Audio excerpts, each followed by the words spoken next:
ন্যাট কোম্পানির humic acid fulvic acid এর একটা মিশ্রণ 100 গ্রামের একটা প্যাকেট নিয়ে এসেছি, যেটাকে 10 লিটার জলে গুলবো। গুলে নিয়ে ভালো করে গুলে নিয়ে তারপরে আমি আমার যে রঙ্গন গাছগুলো প্রায় 6-7 মাসের উপর হয়ে গেছে লাগিয়েছি, সেগুলো বাড়েনি ঠিকভাবে, সেইগুলোর গোড়ায় 1 গ্লাস করে 2-3টে গাছে, মোট আমার 60টার মতো রঙ্গন গাছ আছে।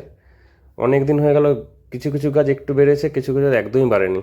তাই সেই গাছগুলোর গোড়াতে খাবার দেওয়া আছে, গাছের সার, মিশ্র সার দেওয়া আছে।